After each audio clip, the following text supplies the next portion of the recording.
Hello guys, അപ്പോൾ kunafa pistachio ചോക്ലേറ്റിന് ശേഷം Dubai അവതരിപ്പിക്കുന്ന മറ്റൊരു ചോക്ലേറ്റ് ആണ് നമ്മുടെ ഈ ഒരു കോട്ടൺ ക്യാൻഡി ചോക്ലേറ്റ്. അപ്പോൾ ഇതിൻ്റെ ഒരു ടേസ്റ്റ് എന്തായിരിക്കും എന്നുള്ള ആകാംക്ഷയിലാണ് ഞാനുള്ളത്. ഇതിനകത്ത് കോട്ടൺ ക്യാൻഡിയൊക്കെ ഉണ്ട് എന്നാണ് ഇതിൻ്റെ ബോക്സിൽ കൊടുത്തിരിക്കുന്നത്. ഞാൻ ഫസ്റ്റ് ടൈമാണ് കേട്ടോ ട്രൈ ചെയ്യുന്നത്. ഭയങ്കര എക്സൈറ്റഡ് ആയിട്ട് ഞാൻ പൊളിച്ച് നോക്കുമ്പോൾ തന്നെ എല്ലാം ഫുള്ളൊരു പിങ്കിഷ് പാക്കറ്റിലൊക്കെ ഇങ്ങനെ അവർ പൊതിഞ്ഞ് വെച്ചിട്ടുണ്ടായിരുന്നു. തുറക്കുമ്പോഴും ചോക്ലേറ്റ് പിങ്ക് കളറിൽ തന്നെയായിരുന്നു കേട്ടോ. അപ്പോൾ ഞാൻ വിചാരിച്ചു ഇനിയിപ്പോൾ ഇതൊരു സ്ട്രോബെറി ഫ്ലേവറാണോ. ബട്ട് ആക്ച്വലി ഒരു സ്ട്രോബെറി ഫ്ലേവർ അല്ല, നമ്മുടെ ഒരു വൈറ്റ് ചോക്ലേറ്റിൻ്റെയൊക്കെ ഒരു ടേസ്റ്റാണ് കിട്ടിയിട്ടുണ്ടായിരുന്നത്. പിന്നെ അതിൻ്റെ ഉള്ളിൽ നിന്ന് ഇങ്ങനെ കടിച്ചപ്പോൾ എനിക്ക് അതിൽ നിന്നും കിട്ടിയത് എന്താണെന്ന് നിങ്ങൾക്കറിയാമോ?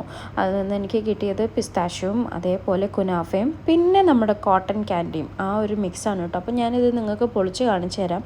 ഇതിനകത്ത് ആ ഒരു കോട്ടൺ ക്യാൻഡിയുടെ ടെക്സ്ചർ ഉണ്ട്. ആക്ച്വലി ലിറ്ററലി ഒരു കോട്ടൺ ക്യാൻഡി നമ്മൾ കഴിച്ചതുപോലത്തെ ഫീൽ ഉണ്ടായിരുന്നു, അത് മാത്രം ഇങ്ങനെ തോണ്ടി കഴിക്കുമ്പോഴത്തേക്ക്. ഓക്കെ, അപ്പോൾ ഞാനിതിൻ്റെ നടുക്കുന്നത് നിങ്ങൾക്ക് പൊളിച്ച് കാണിച്ചു തരാം. അടുത്തതായി ഞാൻ റിവ്യൂ ചെയ്യേണ്ടത് എന്താണെന്ന് എന്തായാലും ഈ വീഡിയോയുടെ താഴെ കമൻറ്റ് ചെയ്യാൻ വേണ്ടി മറക്കരുത് കേട്ടോ. അപ്പോൾ അത്രയേ ഉള്ളൂ ഇന്നത്തെ വീഡിയോയുടെ വിശേഷങ്ങൾ. Thank you so much for watching guys. By.